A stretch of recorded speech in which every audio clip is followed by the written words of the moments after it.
Student visa మీద వెళ్ళి ఒక చదువు పూర్తయ్యాక ఇంకొక చదువు అట్లట్లట్లా చేస్తూ అమెరికాలో స్థిరపడిపోతున్నటువంటి వాళ్ళకి సంబంధించి ఇప్పుడు కీలకమైనటువంటి అడుగు వేసింది.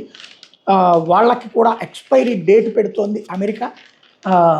భారతీయ టెక్ నిపుణులు అత్యధికంగా వినియోగించుకునే H1B వంటి వీసాల మీద కఠినాంక్షలు తీసుకొచ్చిన అమెరికాలోని ట్రంప్ ప్రభుత్వం విదేశీ విద్యార్థి వీసా విధానంలో కూడా తీవ్ర మార్పులకు శ్రీకారం చుట్టింది. విదేశీ విద్యార్థులు, ముఖ్యంగా పెద్ద సంఖ్యలో ఉండే భారతీయ విద్యార్థులు వీటితో ఇబ్బందులు పడే అవకాశం ఉంది. తాజా మార్పు ప్రకారం అంతర్జాతీయ విద్యార్థులు దేశంలో ఎంతకాలం ఉండేందుకు వీలుందో తెలియజేసే ఎక్స్పైరీ తేదీని సైతం ముందుగా నిర్ణయిస్తారు. ఇందుకు సంబంధించి హోంల్యాండ్ సెక్యూరిటీ విభాగం పంపిన ప్రతిపాదన మీద అధ్యక్ష భవనం ఆమోదం చెప్పింది. ఈ నిర్ణయం త్వరలోనే అమల్లోకి రాబోతుంది. దీని ప్రకారం విదేశీ విద్యార్థులు స్టూడెంట్ వీసా మీద అమెరికాలో మీద గరిష్టంగా 4 ఏళ్లు మాత్రం ఉండేందుకు అవకాశం ఉంది. బ్లూంబర్గ్ ఈ విషయం చెప్పుకొచ్చింది.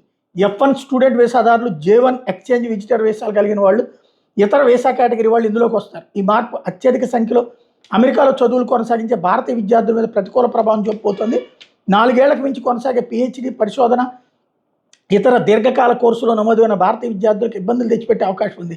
వీళ్ళ చదువు నిర్ణీత కాలపరిమితిని దాటినట్టయితే గడువు పొడిగించాలంటే ఇమిగ్రేషన్ అధికారులు తప్పక కోరాల్సి ఉంటుంది. ప్రస్తుతం డ్యూరేషన్ ఆఫ్ స్టేటస్ విధానాన్ని అనుసరించి అంతర్జాతీయ విద్యార్థులు తమ విద్యా కోర్సులో కొనసాగుతూ వీసా నిబంధనలు పాటిస్తున్నంతకాలం అమెరికాలో ఉండటానికి సాధారణంగా అనుమతి లభిస్తుంది. దీనివల్ల విద్యార్థులు తమ చదువును పొడిగించుకోవడానికి ఒక విశ్వవిద్యాలయం నుంచి మరో విశ్వవిద్యాలయానికి మారేందుకు, కోర్సుల మార్పుకి, డిగ్రీ నుంచి PG కోర్సుల ప్రవేశాలకి సులువు ఉంది.